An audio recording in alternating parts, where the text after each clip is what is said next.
देवबाप तुम्हाला आज विशेष रीतीने आशीर्वाद देईन, तुमच्या जीवनाची भेट घेईल आणि इथून पुढच्या आयुष्यामध्ये तुम्हाला विशेष करून देवासाठी जगता येईल, ख्रिस्तासाठी जगता येईल आणि आपल्या जीवनाचा सदुपयोग करता येईल. काही महत्त्वाच्या गोष्टी आज आपण विचारामध्ये घेणार आहोत आणि त्याच्यासाठी तुम्हाला बारकाईने लक्ष द्यावं लागणार आहे. आजचा जो दिवस आहे हा दुःख सहनाच्या आठवड्यामधील याला ख्रिश्चन लोकांच्या इतिहासामध्ये मौंदी गुरुवार म्हणतात.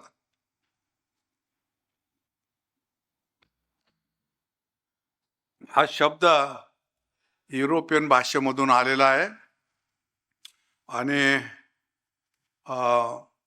ते मिनिंगफुल अर्थ त्याच्यामध्ये आहे की त्याच्यामुळं बरेच काही लोक या गुरुवारचं महत्त्व समजू शकतात. पण दुःख सहनाच्या आठवड्यातील हा जो दिवस आहे आणखी अतिशय महत्त्वाचा दिवस आहे की येशू ख्रिस्ताच्या जीवनामध्ये त्यांनी केलेली सेवा आणि त्याचा पृथ्वीवर येण्याचा जो उद्देश आहे, तर या आजच्या या विधीमधून त्यांनी व्यक्त केला आणि तो ज्यासाठी आला होता ते कार्य पूर्ण करण्याची प्रतिज्ञा त्यांनी आज घेतली. आजच्या दिवशी असं म्हणतात की लॉर्ड सफर किंवा प्रभूचं भोजन याची येशू ख्रिस्ताने स्थापना केली आणि त्या दिवसापासून आजवर येशू ख्रिस्ताचे शिष्य हे रोज म्हणा किंवा आठवड्यातून एकदा किंवा महिन्यातून एकदा हे प्रभू भोजन घेतात. आपापल्या डिनॉमिनेशन सिस्टीम प्रमाणे लोक याला सेलिब्रेट करतात किंवा या विधीला अतिशय आदरपूर्वक मानतात. प्रोटेस्टंट लोकांच्या इव्हँजेलिकल चर्चेसमध्ये सर्वसाधारणपणे महिन्याच्या पहिल्या रविवारी हे प्रभूजन घेतात. रोमन कॅथलिक पंथामध्ये रोज केलं जातं. काही पंथामध्ये दर आठवड्यामध्ये दर रविवारी घेतलं जातं आणि काही जे पंथ आहेत ते ख्रिश्चन नाहीत पण ते स्वतःला ख्रिश्चन म्हणतात, वर्षातून एकदा प्रभूभोजन घेतात आणि त्यांच्यातील जो महापवित्र पुरुष आहे तो एकटाच घेतो, बाकीचे लोक नुसते ऑब्झर्व करतात. तर प्रभूभोजनाच्या मानवाने वेगवेगळ्या पद्धती निर्माण केल्यात, परंतु त्याचा खरा अर्थ पवित्र शास्त्रामध्ये लिहिलेला आहे आणि तो आज आपण समजून घेणार आहोत. प्रभूभोजनाची स्थापना आजच्या दिवशी जी झाली, या दिवसाला वलांडन सणातील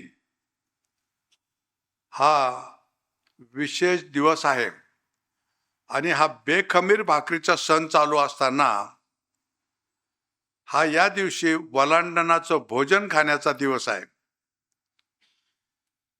आठवडाभर बेखमीर भाकरीचा सण ते पाळत आहेत.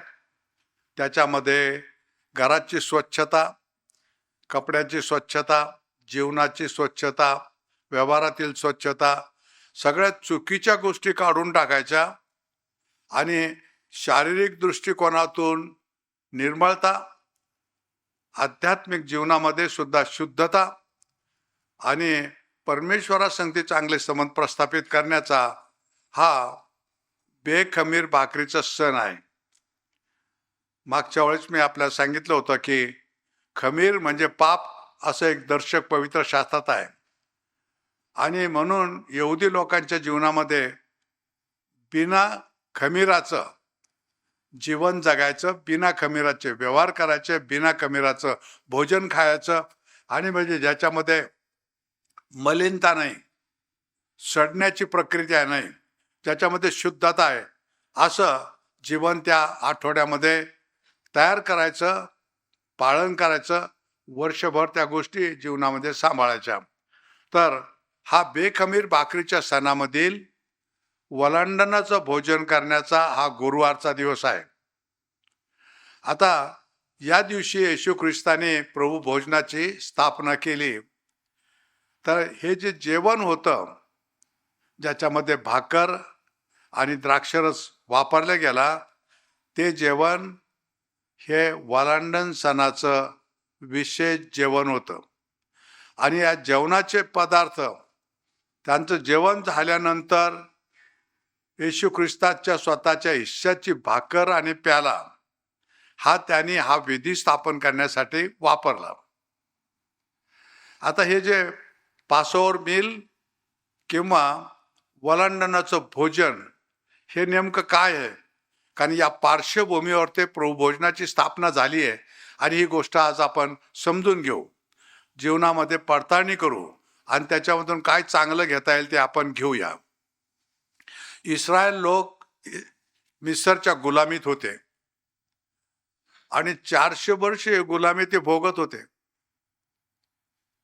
त्या गुलामीतून, त्या जाचामधून, त्या त्रासामधून त्यांची सुटका व्हावी म्हणून देवाने वलांडणाच्या स्तनाची स्थापना केली. आणि त्या दिवशी, ज्या दिवशी त्यांना मिस्र देशाच्या गुलामीतून बाहेर पडायचं आहे, त्या दिवशी त्यांनी रात्री एक कोकरा घ्यायचा आहे, त्याला वधायचं आहे, त्याचं रक्त घ्यायचं आहे, आपल्या घराच्या दरवाज्यावर ते लावायचं आहे, दार बंद करायचं आहे आणि आतमध्ये बसून या कोकऱ्याचं मांस विस्तावर ते भाजायचं आहे. त्याच्यानंतर हा तयार केलेला जो द्राक्षरस आहे तो मेजावर ते ठेवायचा. हे भाजलेलं मांस त्या मेजावर ते ठेवायचं. त्याच्याबरोबर कडू भाजी आणि इतर पदार्थ त्याच्यामध्ये ठेवायचे आणि ते आपले पूर्ण ड्रेस घालायचे, कंबर कसायची, हातामध्ये काठी घ्यायची आणि घाईघाईने ते भोजन करायचं. कशासाठी? की मिस्राची गुलामीतून निघून स्वतंत्र भागामध्ये त्यांना जायचं आहे आणि त्याच्यामध्ये ढिलेपणा नको, त्याच्यामध्ये उशीर नको, संधी गमवायला नको, इतक्या तेजीने हे सगळं काही झालं पाहिजे. म्हणून हे भोजन सुद्धा त्या स्पिरिटमध्ये की त्या आत्म्यामध्ये त्यांना करून त्या भावनेमध्ये त्यांना मिस्राच्या बाहेर पडायचं होतं. आणि म्हणून ह्या मांसाची जी प्रक्रिया, त्या पदार्थाची प्रक्रिया ही तुम्हाला सांगितली की त्या मेमण्याचं किंवा कोकराचं जे मांस असायचं विस्तावर ते भाजून ते रोस्ट केलं जायचं आणि त्याच्यामध्ये कुठली सडण्याची प्रक्रिया राहणार नाही अशा रीतीने ते मांस तयार करायचं. मग त्याच्यामध्ये जी भाकर वापरायची ती बेखमीर भाकर असायची, त्याच्यामध्ये सडण्याची प्रक्रिया नाही, बिना मिठाची, बिना खमीराची ती भाकर असायची. त्याच्यामध्ये कडू भाज्या ठेवलेल्या असायच्या जेवणामध्ये, त्या रोस्ट केलेल्या असायच्या आणि त्या भाज्या या भाकरी संगतीने, या मांस संगती त्यांना खायच्या होत्या. आपल्या भारताच्या दैनंदिन जीवनामध्ये याच्या बऱ्याच झाडाचे पाले वापरतात, परंतु सर्वसाधारणपणे काही असे झाडं आहेत की ज्याचा पाला आपण रोजच्या दैनंदिन जीवनामध्ये वापरतो, तो कडू आहे आणि तो तुम्हाला माहिती आहे कोणता आहे. तर त्याची पानं हे जर तुम्ही फ्राय केले तर 1 वर्ष 6 महिने ते सरळ तसेच राहतात, खराब होत नाहीत ते कसे, पण तो खाण्याला ते कडू लागतात. आणि तशा पद्धतीच्या भाज्या त्या काळात त्या मिस्र देशामध्ये आणि नंतर मग इस्रायलच्या प्रवासामध्ये आणि नंतर मग त्यांच्या स्वतःच्या देशामध्ये गेल्यानंतर त्याचा ते वापर करत असत. मग हे मांस अशा पद्धतीने तयार केलं की ज्याच्यात सडण्याची प्रक्रिया नाही. जी भाकर जी बिना मिठाची किंवा बिना खमीराची, ज्याच्या सडण्याची प्रक्रिया नाही, अशी ती भाकर तयार होती. आणि जी कडू भाजी होती ती अशा रीतीने फ्राय करून अशी ठेवल्या जायची की ज्याच्यामध्ये पुढं नंतर किती दिवस ठेवली तर ती खराब व्हायची नाही. आणि तो नंतरचा महत्त्वाचा पदार्थ आहे तो द्राक्षरस.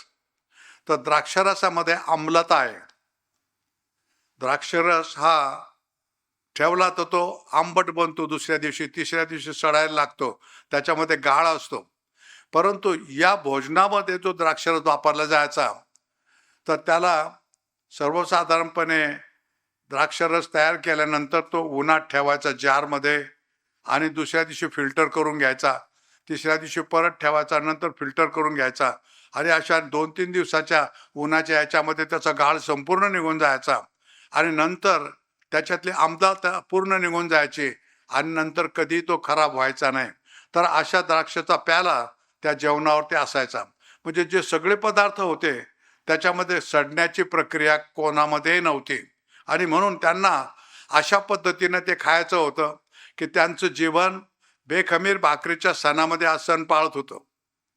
सणामध्ये जे पदार्थ भोजनाच्या ह्याच्यात ठेवले होते ते कोणतेही सडणारे पैकी नव्हते. त्याचं अर्थ समजून त्यांनी ते खायचं होतं की त्यांच्या जीवनामध्ये मिश्राची गुलामगिरी संपूर्ण नष्ट झाली पाहिजे. पुढे चालून आपल्या ख्रिस्ती लोकांच्या जीवनामध्ये पापाची गुलामगिरी नष्ट व्हावी आणि ते पापाच्यामुळं जीवन जे सडतं, नाश होतं, मृत्यू पावतं, ती प्रक्रिया आपल्या जीवनात कधीच येणार नाही. तर अविनाशी जीवनाचे विभागी पण आपल्यामध्ये राहील. अशा रीतीनं हे भोजन तयार करून ते खायचे आणि त्यांनी आपले ड्रेस चढवायचे, कंबर बांधायचे, हातात काठी घ्यायचे, पायात जोडे घालायचे आणि उभं राहून ते जेवण जेवायचं. घाईघाईने ते जेवण जेवायचं की मिस्राच्या बाहेर जाण्यासाठी कनान देशामध्ये जायचंय, दूध मध वाहणाऱ्या देशात जायचंय, स्वतःचा वचनदत्त देश आहे त्याच्यामध्ये आपल्याला जायचंय, निरंताचा वारस म्हणून दिलेला देश आहे तिथे आपल्याला जायचंय. मग त्याच्यासाठी किती घाई करता येईल आपल्याला, किती सुबकतेने बाहेर पडता येईल, याच्यासाठी मनाची तयारी, व्यवस्था, समाजाची तयारी, कुटुंबाची तयारी आणि सगळ्या इस्रायल समाजाची तयारी त्यांनी तयारी करून अशा रीतीनं मिस्राच्या बाहेर पडण्यासाठी हे वलंडनाचं भोजन त्यांनी त्या दिवशी केलं आणि मध्यरात्री त्या देशामध्ये हाहाकार झाला. या घरातील इस्रायलाच्या सगळ्यांच्या घरात त्यांचे दरवाजे बंद आहे, दारावर ते कोकऱ्याचं रक्त लावलेलं आहे आणि आतमध्ये या कोकऱ्याचं मांस घेऊन तो भोजन करत आहे. मध्यरात्री स्वर्गदूत या प्रत्येकाच्या दारावर ते मध्यभागी पाय न देता या चौकटीपासून ओलांडून या चौकटीपर्यंत गेले. पुढे गेल्यानंतर आजच्या घरातील कोणाचाही मृत्यू झाला नाही, परंतु जे बिना इस्रायली लोक होते त्यांच्या दारावरती रक्त नव्हतं म्हणून त्यांच्या दाराच्या मध्यभागी पाय ठेवल्या ठेवल्या आतील ज्येष्ठ पुत्र की ज्येष्ठ कन्या कोणी असेल ते मेले जाईल, त्यांचा मृत्यू होईल. म्हणजे प्रत्येक इस्रायल लोकांच्या घरामध्ये जीवदान मिळालेलं, त्यांना नवजीवन मिळालेलं असं घराचा आनंद आहे. आणि बाहेरच्या लोकांच्या मध्ये ज्येष्ठ पुत्र किंवा घरात एक मृत्यू पडलेला आहे त्याच्या दुःखाने ते भरलेले आहेत आणि म्हणून त्या दुःखामध्ये ते असताना इस्रायल लोक इकडे काय करतात आणि गुलामीतून सुटून कसे जातात त्यांना कळलं सुद्धा नाही आणि त्यांची सुटका झाली आणि ते आनंदाने आपल्या वचनदत्त देशामध्ये जायला लागले. आता ही पार्श्वभूमी आहे. वलंडनाचं भोजन कशा रीतीने त्यांनी तयार केलं, कशा रीतीने खाल्लं, कशासाठी खाल्लं आणि त्याच्यानंतर त्यांनी काय केलं, हा उद्देश तुमच्या समोर ठेवलेला आहे. आता आपण येशू ख्रिस्तानी हे भोजन, वलंडनाच्या भोजनामधील सगळे पदार्थ यहुदी लोकांच्या रीतीप्रमाणे त्यांच्या भोजनामध्ये पण होते, परंतु त्याच्यामध्ये ते सगळं भोजन झाल्यानंतर येशू ख्रिस्ताने त्याच्या हिश्श्याची जी भाकर होती ती घेतली आणि ती भाकर बेखमीर भाकर होती. त्याच्या हिश्श्याचा जो प्याला होता तो त्याने प्याला घेतला आणि भाकर घेऊन त्याने सांगितलं हिशोब का स्मरण करून ती मोडली, त्याचे 2 भाग केले आणि 12 शिष्य असे बसलेले होते त्यांच्या संगती जेवण करत होते. अर्धी भाकर या पहिल्या शिष्याजवळ, अर्धी भाकर या शिष्याजवळ. त्यांनी सांगितलं आपसामध्ये याची वाटणी करा आणि त्यांनी ती आपसामध्ये वाटणी केली. नंतर त्यांनी प्याला घेतला आणि तो प्याला त्यांनी सांगितलं की हा माझ्या रक्तामध्ये नवा करार आहे. इस्रायल घराण्यामध्ये मिस्रातून सुटताना कोकरा कापून त्याचं रक्त दारावर लावायचं हा देवासंगती त्यांनी करार केला होता. त्याच्या बदल्यात त्यांना आतमध्ये सगळ्यांना नवजीवन मिळालं. तो देवाचा त्या रक्ताचा करार त्यांना नवजीवन देणं, गुलामीची सुटका करणं, वचनदत्त देशाच्या स्वातंत्र्याच्या रस्त्यावर जाणं हे देवासंगती करारामधून त्यांना प्राप्त झालं. आता आमच्या जीवनामध्ये येशू ख्रिस्ताने आमच्यासाठी त्याच्या रक्ताने जो करार केला, क्रुसावर ते त्याने जे बलिदान दिलं, ते रक्त जे ओतलं, त्याच्यामध्ये पापाच्या गुलामीतून सुटण्याचा आमच्या संगतीचा करार आहे. आणि तो निरंतरचा आहे, जगातील सगळ्या पिढ्यांच्यासाठी आहे. आणि एकदाच ते बलिदान आहे, पण सदा सर्व काळसाठी उद्धाराचा मार्ग त्याने निर्माण केलेला आहे. म्हणजे आम्ही स्वतंत्र देशामध्ये, वचनदत्त देशामध्ये अविनाशी जीवनाचा भोगण्यासाठी या दिवशी त्याने आम्हाला पापाच्या गुलामगिरीतून बाहेर काढलं आणि स्वर्गाच्या राज्यामध्ये प्रवेश करा, की जिथे निरंतर आपल्याला राहता येईल. या प्रभू भोजनाच्या विधीमध्ये प्रभू येशू ख्रिस्ताच्या ह्या योजना होत्या, त्याची ही अपेक्षा होती आणि त्याच्यासाठी तो पृथ्वीवर आला होता. आणि त्याच्यासाठी दुसऱ्या दिवशी त्याचं बलिदान होणार होतं. आणि त्याचं प्रतीक म्हणून आदल्या दिवशी त्याने या प्रभू भोजनाची स्थापना करून शिष्यांना ह्या गोष्टी समजून सांगितल्या. परंतु ज्यांच्या जीवनात हे प्रभू भोजन घेतलं गेलं, त्यांना याची कल्पना नव्हती की नेमकं काय होणार आहे. ज्यावेळेस येशू ख्रिस्त क्रुसावर मारला गेला, गाडला गेला, पुनरुत्थित झाला, जिवंत अवस्थेत तो त्यांना भेटला, तेव्हा त्याच्या मनामध्ये त्यांची उलगडे व्हायला लागले की हा कोण आहे, याने काय केलं, याने जे स्थापना केली, याने जे शब्द बोलले, याने जो करार केला, त्याचा अर्थ काय आहे. आणि त्यांनी ते आत्मसात केलं, आपलं समर्पण केलं आणि आपलं जीवनभर येशू ख्रिस्तासाठी जगले आणि त्याच्या शिक्षणाचा प्रचार करून जगाची त्यांनी उलथापालथ केली. तुम्हाला आणि मला आजच्या या प्रभू भोजनाच्या दिवशी, हा जो गुरुवारचा दिवस आहे, येशू ख्रिस्ताने ज्या उद्देशाने स्थापना केली त्या गोष्टी आज आपण समजून घेणार आहोत. येशू ख्रिस्ताच्या या प्रभू भोजनाच्या विधीमध्ये त्याने जी भाकर घेतली, तर त्याने भाकर मोडता सांगितलं, हे माझं शरीर आहे आणि तुम्हासाठी दिल्या जात आहे, तुम्ही आपसात घ्या, याची वाटणी करा आणि हे तुम्ही खा. याच्यामध्ये त्याचं जीवन हे मानवी देहाचं आणि आध्यात्मिक जीवन हे आपल्यासाठी अर्पण केलं गेलं, यासाठी की तुम्हाला आणि मला या जगामध्ये असताना शरीर सौष्ठव आरोग्य प्राप्त व्हावं, पण आध्यात्मिक जीवन आज प्राप्त होऊन अनंत काळच्या जीवनात तुम्ही जावं, याच्यासाठी त्याने आपल्या शरीराचं अर्पण केलं. आणि त्याने विशेष रीतीने हे त्याच्या शरीराची सहभागिता घेणाऱ्यासाठी आणि एकत्र बसून एकाच भाकरीतून प्रत्येकाने आपापले घास खाल्ले, त्यांची आपसातली संगती प्रस्थापित करण्यासाठी त्यांनी हा शिष्य संगती आणि सर्व मानव संगती करार केला. या प्रभू भोजनामध्ये सहभागी होणारे म्हणजे मंडळीचे लोक, त्यांनी एक देह व्हावं, एका विचाराचे व्हावे, ख्रिस्तामध्ये एकरूप व्हावं, एका विश्वासाचे व्हावं आणि एका आत्म्यामध्ये एकरूप व्हावं आणि सगळ्या गोष्टीमध्ये देवाच्या गौरवासाठी एकत्र मिळून त्यांनी कार्य करावं. याच्यासाठी ही भाकर सगळ्यांना एकाच भाकरीमध्ये त्यांनी सामावून घेतलं, एकाच भाकरीमधून त्यांनी सेवन केलं. मग त्यांनी ही प्रतिज्ञा केली, ख्रिस्ताच्या शरीराचं भागीपण हे त्याच्या गौरवासाठी तुम्हाला मला आता इथून पुढे जगायचं. मग त्यांनी प्याला घेतला आणि तो प्याला त्यांनी सांगितलं, हिशोब का स्मरण करून त्यांनी सांगितलं, हा प्याला माझ्या रक्तामध्ये नवा करार आहे आणि हा घ्या आणि तुम्ही आपसामध्ये याची वाटणी करून प्या. तर तेव्हापासून येशू ख्रिस्ताच्या त्या प्रभू भोजनाच्या स्थापनेपासून एक प्याला सगळ्या मंडळामध्ये वापरला जायचा. पहिल्या शताब्दीतल्या जितक्या काही नव्या कराराच्या मंडळ्या होत्या, ते एकाच प्याल्यामधून सगळेजण प्यायचे. म्हणजे ती सहभागिता की तुम्ही आणि मी एक आहोत, तुम्ही आणि मी एकच गोष्ट सेवन करत आहोत, तुम्ही आणि मी एकाच प्रभूचे आज्ञाकारी बनलेलो आहोत, तुम्ही आणि मी एकाच ध्येयाने प्रेरित झालेलो आहोत, तुम्ही आणि मी एकाच जीवन जगण्याच्या ध्येयाने देवाच्या गौरवासाठी जगत आहोत, कार्य करत आहोत. त्याच्यामध्ये जीवनाची एकता, हा प्याल्यामध्ये एकाच प्याल्यामधून पिण्याचा अर्थ येशू ख्रिस्ताने त्यांना समजून सांगितलं. म्हणजे मंडळीमध्ये एक संजीवित वातावरण तयार व्हावं, सगळ्यांची सारखी विचारसरणी तयार व्हावी, सगळ्यांचा आपसामध्ये एकमेकाला प्रेम आणि एकमेकाला आदरमान देण्याची भावना निर्माण व्हावी आणि त्याच्यामधून येशू ख्रिस्त गौरवला जावा, ही एका प्याल्यामधून किंवा एका भाकरीतून खाणं किंवा पिणं होण्याच्या पाठीमागचा उद्देश आहे.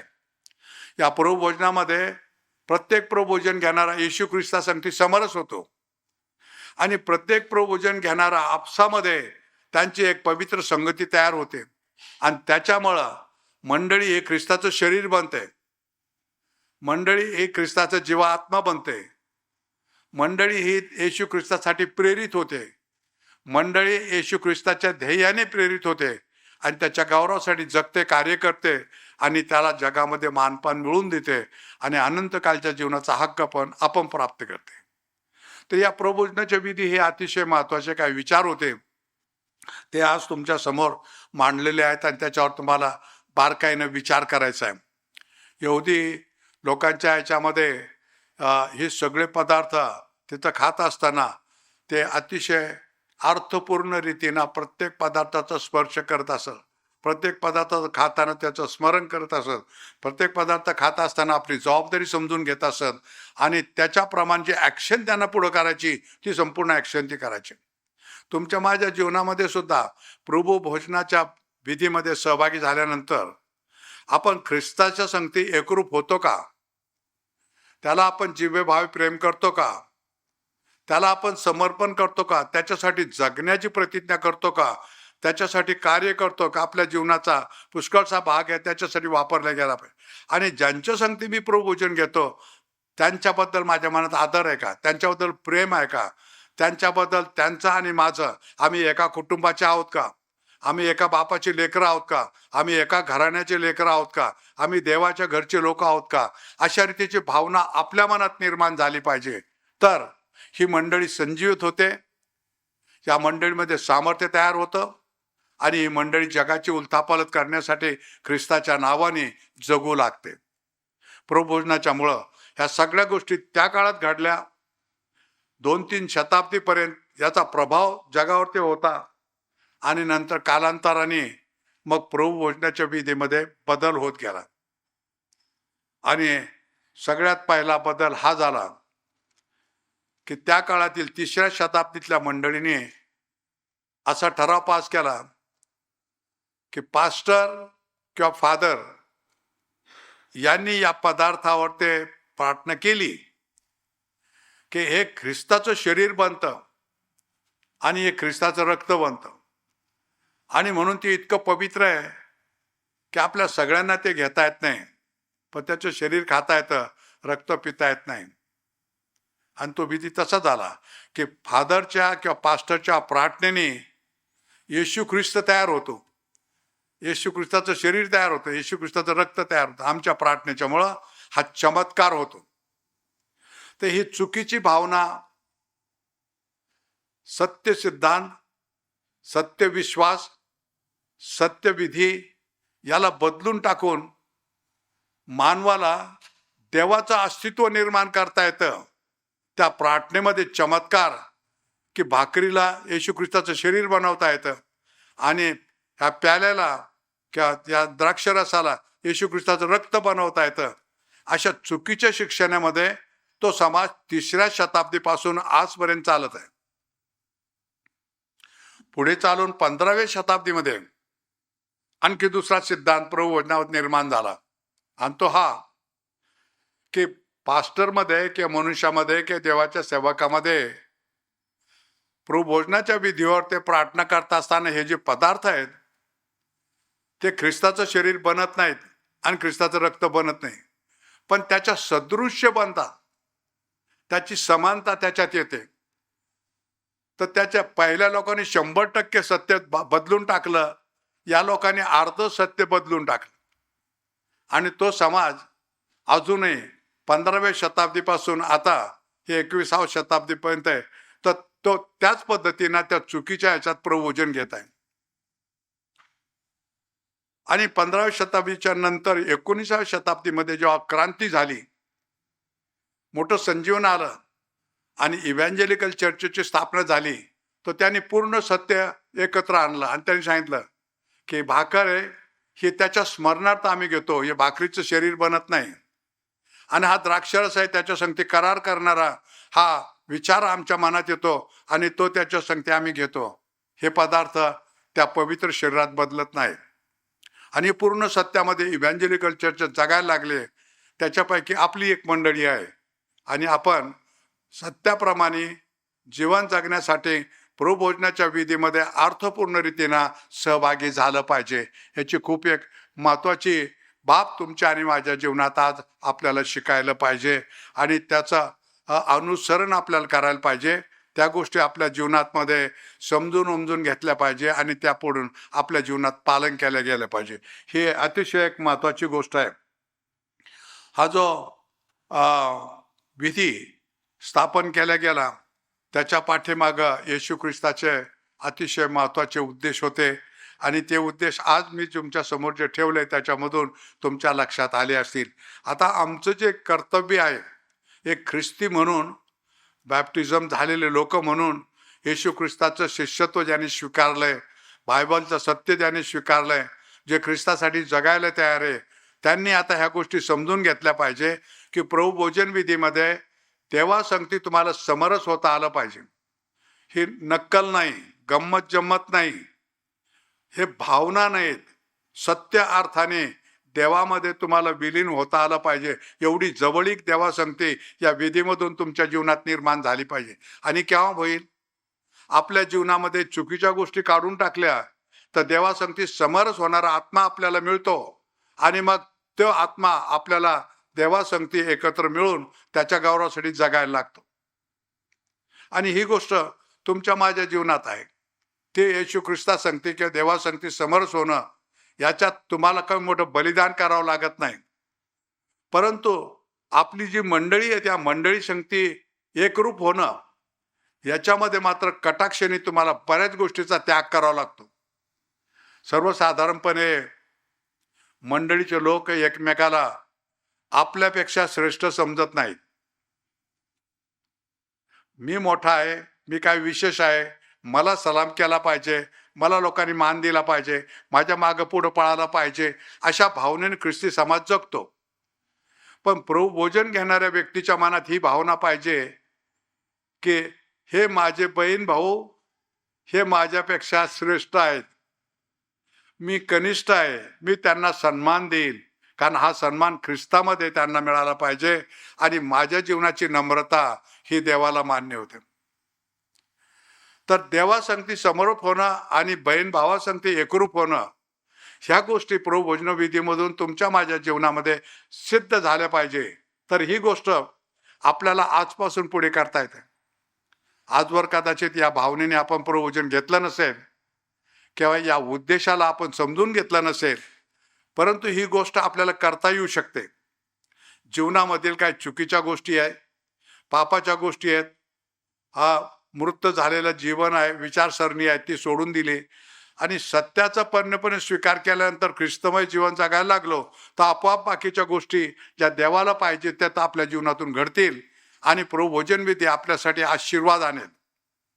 प्रभू भोजन विधी आपल्या मंडळीमध्ये एकता आणि प्रेम भावना तयार करेल आणि आपली सर्व मंडळी ख्रिस्तामध्ये एकरूप होईल आणि मंडळी हे ख्रिस्ताचं शरीर बनेल. हा मोठा एक आशीर्वाद आहे, या विधीच्या द्वारा तुम्हाला आणि मला मिळाल्याशिवाय राहणार नाही. आणि म्हणून देवबाप आज तुम्हाला आशीर्वाद देऊ आणि आज या पवित्र विधीला आपण समजून घेऊन आपल्या जीवनामध्ये आज पूर्ण करण्यासाठी प्रतिज्ञा करूया. आपलं जीवन देवाच्या हातात देऊया आणि परमेश्वर तुमच्या अंतःकरणाची पारख केल्यानंतर जर प्रामाणिकपणे तुम्ही बाकीच्या गोष्टी सोडून दिल्या आणि प्रभूमय जीवन जगण्यासाठी तयार झाला तर एका मिनिटामध्ये आपल्या सर्व पापाची क्षमा होईल, आपल्या चुका दुरुस्त होऊन जातील आणि देवाचा आत्मा तुमच्यामध्ये वस्ती करेल आणि देव सहवास आपल्याला मिळायला लागेल आणि मग ते ख्रिस्ती जीवनाचा आनंद तुम्हाला रोज मिळेल. पण प्रभू भोजनाची पवित्र संगती मंडळीमध्ये कार्य करत राहील आणि या मंडळीमध्ये देवाच्या गौरवाची सेवा सुद्धा पूर्ण होईल. प्रभू देव तुम्हाला आशीर्वाद देव. यावेळेस मी आपल्या पास्टर वर्गांना बोलवतो की ते बाकीचा पुढचा विधी ते करू लागतील.